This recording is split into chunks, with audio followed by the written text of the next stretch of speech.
because I didn't even know what a GPA was. Right. When I was at AET, I didn't know what a GPA. Let alone needing to get an almost perfect one. Yeah, had no clue. And yeah, so I ended up applying. I actually applied halfway through the year, which I didn't realize you couldn't do. And then they emailed me. They're like, "Do you want to do medicine or like pharmacy or something? Because you need to like cancel that and reapply at the beginning of the year." And I'm just like, "Oh, okay." So I had to do like an extra half year. I just did half a year of biomed at AUT, which is nothing like Auckland University biomed. Can we just like appreciate that? It was very, very basic compared to it.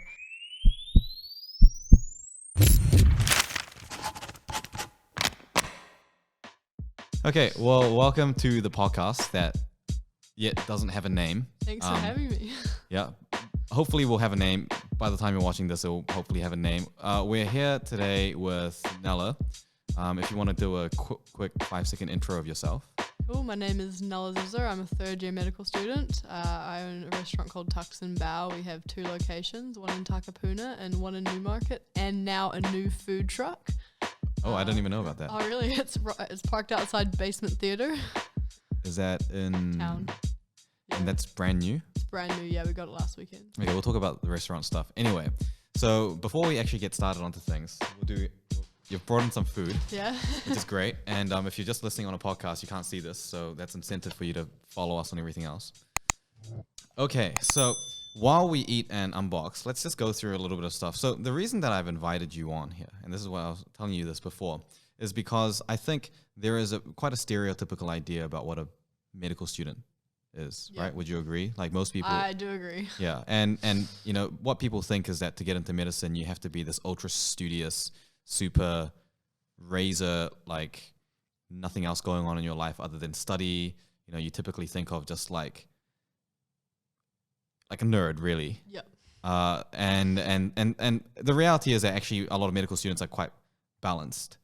Some of them are pretty extreme, but a lot of them are quite balanced, right? Yeah. But you're kind of like you're like a level beyond balanced, and that you're really nothing like. It's pretty much if you were to list all the characteristics of a stereotypical medical student, I fit none. You'll just fit none of them. Apart from, I think maybe being female, because there's probably like a slight higher proportion of females. I think it's pretty 50-50, I think. Well, yeah. So, so can you tell us a bit about your journey into medicine? Let's start from up until the day you decided I'm going to try to get into med school. Okay. Oh wow, this is a long story though. I first started thinking about medicine when I was living in Golden Bay after the Christchurch earthquakes. I didn't really know that much about med. I didn't know how to get in. I had never done science at high school or anything, so I had no clue about it at all. I just found it interesting. I started going to the library and getting out like anatomy books because where we lived, we had no internet reception. And where was that? It was Takaka, but it was like an hour away from Takaka. So it was this place called Puponga, and it's like right by Farrell Spit. I'm guessing that we're not going to have listeners from there. No, definitely not. Okay. But yeah, so that's kind of when I first started thinking about it. And I kind of like put that at the back of my head because basically was just trying to get settled and like find a house and stuff because I wanted to move up to Auckland for modelling. So did that. A few years later, like did modelling, did a few other jobs. I decided to go back to uni at all because I wasn't actually going to go to uni. So what was that? What was the kind of mindset that you were in that you were saying, okay, I'm not even going to go to uni? Well, I mean, like I grew up really poor, so uni was never really, it was never an option. No one ever talked about it. Like maybe 5 people from my school, like not that many people have actually gone to university, and most who did dropped out or right. like, you know. So you've told me about your school multiple times before, but just like, you know, I love when you talk about it, just, you know, because it's just a mess. I think they've changed it now. It's probably a bit better now. They've changed the name as well. Yeah. Who knows why? We won't say the name. We won't say the name, but let's just say they didn't really care about NCA, or they didn't really push you to do anything. It was more like you have to be motivated and do your own learning. But the thing is, they didn't really give us any foundation to kind of start on that. So I didn't even know how to learn. Like, I mean, I taught myself, but I've never been taught by a teacher at that school actually how to sit down and learn something. Right. So it was all just do it yourself kind of. Yeah, do what you want, do it yourself. Like, they didn't even care if you didn't turn up for classes. I used to skip out classes and just go to the gym, and no one knew for like 9 months until they're like, oh, you haven't been to school in a while. Oh, yeah, that's a while to take. Yeah. And by that time I had a full-time job and didn't really care of it. yeah, so your priorities and your focus was completely different. Yeah. In in life in general. I mean, that's not what most high school students, let alone your ideal future med student. Yeah. That's not really what they're. Definitely quite far from the normal typical med student. Okay, so we'll jump back, and then so you pretty much out of high school you were working. Yeah. And then what was a series of events that led you to say, okay, uni, let alone medicine, might be something worth a shot? Well, if it wasn't for the earthquake, I would have never ended up in Auckland, and I would have never gone to university, I don't think. Probably not, most likely not. But just like, I started thinking about it when I was up here. This is after a few years, and like was kind of sick with modeling, had already done the YouTube stuff for a while, and was just like really, really keen to go do something. I was actually going to go do computer science because I was doing freelance web developing. Mm-hmm. So I was doing like graphic design, I was doing like websites for people, I was doing press releases, like that kind of stuff. Just a lot of just stuff. like everything social media, kind of like computer related. So I wanted to go and do computer science to learn that better. And I went to AUT and did like a foundation year. And during that foundation year, I met someone who was actually going to go apply for med. And they basically, we're not friends anymore, but they basically taught me like the process of like how to apply and how to get in and what you needed to do, like GPAs and all that. Because I didn't even know what a GPA was. Right. When I was at AUT, I didn't know what a GPA. Let alone needing to get an almost perfect one. Yeah, had no clue. And yeah, so I ended up applying. I actually applied halfway through the year, which I didn't realize you couldn't do. And then they emailed me. They're like, "Do you want to do medicine or like pharmacy or something? Because you need to like cancel that and reapply at the beginning of the year." And I'm just like, "Oh, okay." So I had to do like an extra half year. I just did half a year of biomed at AUT, which is nothing like Auckland University biomed. Can we just like appreciate that? It was very, very basic compared to it. Yeah, I was actually surprised I never failed a paper at AUT because I was not very good at studying. I had to kind of just teach myself. So where did the sort of, I guess, because you've talked about a lot of things, you've been working for a long time, and then it seems like a really big change of pace. What was it about moving up to Auckland, and what was your thought process like that actually led you to really change direction? It was that kind of like fight or flight. Like, I knew that my situation was shit, and I knew that it wasn't going to get any better because of like, where my family came from. And I knew going back to Christchurch was just a terrible idea. And like, my mum wanted to go back really badly, and I was like, no, I'm not living there again. Like, no way. So I just kind of fought for it. And yeah. So actually, when did you move up to Auckland? So I was 18, almost 19 when I moved up to Auckland. Right, and that was just after the earthquake. Yeah, so after the earthquake, I spent 3 months in Golden Bay, and after that, we came to Auckland. Okay, interesting. So that's almost at the same time that I came up to Auckland from Christchurch, right? Because I came up med straight away. Yeah, so I took a more typical path. I tick like all the boxes, including like Asian, male, yeah. So OCD. Yeah, type A personality, all the other things. Well, that ended up really well for me, obviously, in that I'm not even a practicing doctor now. So, well, how did the whole YouTube thing start? I mean, you kind of like just threw it in there in your description. So, like, where did that come from? Basically, open some of this food. Basically, one day my mum was like, "Hey, you should enter this eating contest." It was Sal's Pizza eating competition. I said no. I was like, no way in hell, I'm not doing that. That's embarrassing. Like, I'm not going to get up in front of people and do that. And she's like, oh, you should probably, like, you'd win. And I was like, no, I wouldn't win. So she kept on convincing me, and I kept on saying no. And then on the very last day, it was New Year's Eve. It was like the last day they were holding the qualifier. She was like, it's your last chance. So I was like, oh, crap. Okay. So we went in at like 11:30 at night just before they closed, and I did it, and I set like a really good time. And they were like quite shocked. They're like, wow, okay. So that was your give people, just if they're not really familiar with the whole competitive eating scene, what's the sort of one-liner of that? Like, if you were to explain to someone that has never heard of it. It's like it's like a sport, but instead of like running or swimming, you're eating really quickly.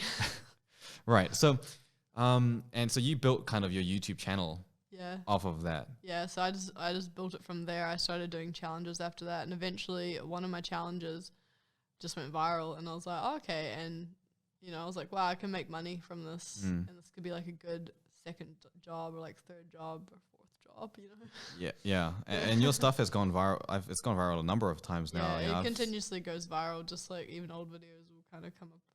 So how many total subscribers or views are you sitting on at the moment? So on YouTube, I've currently got, I think, 215K, and like my video with the most views is like over 5 million, and then kind of it goes down from that, but a few of them sit at 1 million or over. Yeah, and so this is again on top of you studying to enter medical school, as well as opening up your restaurant that all this food is from, which I'm really looking forward to actually eating. Yeah, that looks pretty good. We had a good chef on today, so yeah. So, nice. So there's naturally there will be a number of questions that kind of pop into mind, except for just what the heck, with all the stuff that you're doing. Yeah. How do you manage the restaurant and the YouTube and the study? And I think now is a good time to also say that study is not just study because you also have dyslexia. Yeah.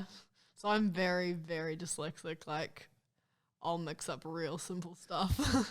Yeah. So, I mean, in case, our listeners don't have a great idea, I work with a lot of students that have dyslexia. Yeah. And if, any, moderate to severe dyslexia, it's a real challenge for basic, normal kind of Western style education to just churn through textbooks, especially something as content heavy as pre-med and medicine. Like during pre-med, I basically wrote no notes. I tried in the beginning and I couldn't because it was just not working for me at all. So it means that the challenge of actually studying is a lot greater. So most people struggle with just the study and like study and sleep and eating. The thing was, like, during pre-med, I was actually like, I was well slept. Like I didn't get like. I believe you that you were well slept. What I want to know is how did you kind of overcome that? Because some people will just say they've got overwhelming genius of academic ability. No, and I'm stupid. Like I will admit it right here. I'm not super intelligent or anything. So we'll just say your academics is not your strong point. Nope. So how were you able to actually maintain such a high level of academic rigor on top of doing everything else? I just I stopped going to lectures within a few weeks because I couldn't really take it. Like all the people around me, it just added to the stress, all the rumors, and so I actually stopped going. I just go to tutorials and like labs and stuff, and basically I just study at home, and I wouldn't actually study that hard, like probably only a couple hours a day, and then just leading up to the exams, I'd maybe cram a little bit, but I'd never lose sleep. And I'd just go into the exam, I'd just try my best, and if I didn't know something, I would just move. I think one thing I did that a lot of people couldn't do in pre-med was if I did badly at something, I would just say, okay, well, it's already done. I'm just going to move on and I'm going to try. Yeah, I agree. I remember getting, I was getting like high 90s in all my tests and stuff. And then I remember getting bio-sci back and I got 84 and like I cried for maybe an hour. And then I was like, nah, I'm not going to cry anymore. Like I need to just get over it and just, there's still a chance as long as I do really well in the exam, I'll be fine. So. Yeah. And so, there's going to be people listening that are like, cried over an 84, it's like, I've never even I know, I would love to have had like an 84 now, but I'm never going to see that kind of grade again. Yeah. So I think people need to recognize that actually the requirement of grades for getting into medical school. And it's gone up as well. Like since I did med, it's gone up. Yeah. So, it's above 90 is kind of generally the safe zone. So 84 is actually, because it's not just one grade boundary below, it's two. I remember having a chat with you, like, I think it was like halfway through the year, and I told you my grades, and I told you how I was doing, and you're like, you know what? There's a very slim chance of you getting in. I think I said that we need to really ace the interview, but luckily I thought that you'd do well in the interview, which clearly you did.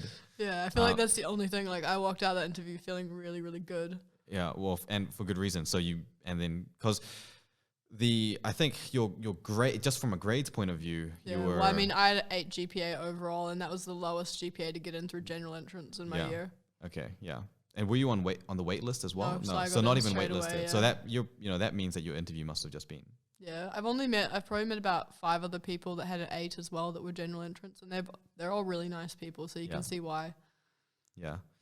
So, so we've gone through kind of a really brief look through your life leading up to you getting into med. Yeah. Has there been any difference in the way that you have perceived medicine now that you're kind of on the other side of the fence? Not really, but I think because I came in at as an older student, I'd already had some experience. I already knew, I'd already researched, and I knew what the job would be like. Like, I knew it wasn't going to be like saving patients and stuff all the time. I knew there'd be a lot of paperwork. I knew that sometimes it would be shit. I knew that it would be long hours. So I kind of came into it knowing that. So I didn't really ever have that med fantasy that a lot of people have. That romance around it. Yeah, that totally gets crushed when they're in med school, and then they end up hating it and wanting to change. Because I always knew that it was going to be shit. But for me, because I want a job where I can wake up every day in the morning and actually feel like I'm being fulfilled and doing something for other people, because that's going to make me feel good. Purpose driven. Yeah. Yeah. And that's still the same. Yeah, that's still the same. I haven't changed. Obviously med school gets hard sometimes. I kind of cruised through second year, didn't do a lot of study, just passed everything. And then third year kind of hit me a bit harder. Yeah, third year is... Yeah, med school will do that to you at some point. It's like a slap in the face. Yeah. But, moving forward, the clinical years is sort of where you're kind of looking forward to, right? Because I think that's sort of your element. Wait. I love being in hospital. Even the small taste we got towards the end of this year was just really good. It kind of just reminded me why I was doing this and why I wanted to do medicine. So, okay, let's focus in on one aspect that I think people will just be generally curious about. The eating thing. What is the what part of you does that sort of fulfill, I suppose? I think it's when I was younger, I was always really I loved entertainment, and just I'd always watch people even singers or actors and stuff, and I'd just be that's so cool, or people gymnasts, any kind of entertainment, even sports people. I just thought it was really awesome. I was that would be really cool to do that and have that kind of platform and be able to influence that many people. So it was always kind of in the back of my head, and I was I know someday I'm going to do something that'll fulfill that for me. And I never thought it would be eating, but it's worked. And I think a lot of people will find that a weird concept to get their head around is that you're kind of equating competitive eating to gymnastics or something like that. It How is does that? It is entertainment, and it is a sport. You do need to train for it. It's not something that someone can just oh yeah, I like food, I'm gonna come and do this. You actually need to think about it strategically and go into it. Yeah. The same way you'd go into a race. Yeah, and I will often feel like I'm trying to channel my inner Nela when I'm trying to eat something, and I'm this is a lot Nela of food. could do it, I'm gonna do it. Yeah, exactly. I think about what you told me before, and I just think, just turn off the pain. Just turn off the pain and just shovel out. the food in. But yeah, I think it's really interesting that it's just something that I think a lot of people won't consider as a sport. It's certainly not typical. Yeah, in New Zealand, probably not, but in America, they consider that a sport. It's shown on ESPN, it's a big thing over there. Yeah, and there are podcasts that are done with, I actually forget his name, the Japanese guy. Kobayashi? Yeah, and he talks about his kind of training regime, and you just think that's mental. I mean, it's just nuts the lengths that he'll go to train. Yeah. And not only that, but it's something that's kind of misunderstood, or at least not really appreciated by some. Or there's a kind of a love-hate relationship between general public, I would say, and competitive people love eating. it, but then they also love to hate it. So it's oh yeah, this is stupid, this is dumb, you're wasting food, which is silly because humans waste way more food than that anyway. But and it's not you're eating that every meal. Everyone who watches it at home alone, they secretly like it. I've got haters on my videos and stuff, but they're all watching my videos. They're all subscribed to me, so they must deep down like it, or why would they waste their time? You know? So how is that actually, being on such a public platform, having so many people that are watching your videos, yet at the same time being so, I guess, hated upon by some of these people? Basically, you just get used to it. Like, when I was younger, I was bullied really bad. So I think from that, I, like, built up resilience over the years because basically every school I went to, I was bullied. There wasn't a single time in my life that I wasn't being bullied by someone. So I think that kind of built up the resilience. And then with, like, the earthquake, I kind of regressed after that and had a bit of PTSD. But, you know, once all that was kind of over and I kind of grew a lot stronger from that now, little comments like that don't even bother me. I just laugh at them. Like, I'll laugh, I'll show my friends or like my mom and we'll just have a good laugh about it. Yeah, and you even, you know, like post it up on your Instagram. Yeah. And I'll post it on Snapchat. Like, I normally post funny comments and stuff on Snapchat because like my fans enjoy that. Like, after one of those posts, I get like 50 messages from people like ripping into whoever said it. Yeah. So I think, I just think that that's just crazy to kind of get my head around is that there are not only are these people like actively probably consuming all of your content, and then they're making the effort to actually leave the comments on the videos that they are wanting to see more of, kind of like dissing you for producing the content that they want to see. Yeah. Right? That's kind of what So basically what it is. It's like, you know, anyone who takes the time to write a mean comment on YouTube, why do you care about what they say anyway? And did you start this? When did it all start? So the YouTube stuff started, I think, like 2016. So probably about a year before I started pre-med. Right. So you were kind of, I suppose you could say, recovered from the PTSD. Yeah. So basically, I was only like, it was pretty bad after the earthquake. Like in Golden Bay, I was not well. But I reckon probably about a year after I came to Auckland, just once we got settled and once I had like a really good job, like I was doing freelancing and I was doing modeling and it was all going pretty well. I was making like a decent amount of money and able to support like my mum and stuff. Yeah. I think that I just kind of like grew away from that kind of, I was very shy. I was very like anxious and I think once I was stable, I kind of lost that part of me, which was good. And where do you see, because you've obviously grown a lot from your non-med experiences, where do you see all of that going, you know, with all the med stuff going on as well? How do you see that combining? I think that everything I've been through, I think is going to make me a better doctor. It's going to make me more understanding for people because, like, I feel like a lot of med students, they come from very, very privileged backgrounds and they don't quite understand what it's like to be brought up, like, poor. Sometimes, there's a little hint of ivory tower kind of that you can see. Yeah, I feel like some of them kind of know, but at the same time they don't. And occasionally I'll hear a comment about, just say we're learning about something and the lecture's talking about low socioeconomic and people make like rude comments and it's like you're gonna be like trying to help these people. Why are you? I don't really get it. Like, I love jokes, like I love banter, but I feel like some things are kind of off limits. And when you come from like a privileged background, you don't get to make fun of those kind of things. You know? Yeah. Well, I think you're probably gonna make a great doctor. I think hopefully. Yeah. Well, I'm if sure I make it through med school. I'm sure you will, and I'm sure when you do make it on the other side, I think you'll be great. You'll probably make a better doctor than I was because it seems like the intentions of what you're trying to do with that are more aligned anyway. And I'm interested to see what happens with all the YouTube and the eating as you. I'm struggling to imagine how you're going to maintain that when you're working. Yeah. As a doctor, I would love to see that happen after you finish a night shift. I've already had a meeting in uni about all that, but oh yeah, I'm probably not gonna be able to continue on the YouTube stuff once probably for like 4th, 5th, and 6th year I will, but I think once I graduate, it's gonna be longer hours, like kind of when you're 4th, 5th year. I mean, you never know. I mean, there's a lot of doctor YouTubers out there. I think what I'm gonna do is I'll probably just change my content because I don't want to lose that. I don't want to lose that platform because it's really handy. Like if you want to promote something, it's great. It's great to have that. And I think that if I slowly change my content over the next few years, like some people hate it, but they already hate it. They already fucking hate it. So I mean, what can I do wrong? Yeah. All right. Well, it's been great having you on the podcast. Thanks for being the first ever person. And let's quickly eat some food. Not that quickly, but at a normal person's pace.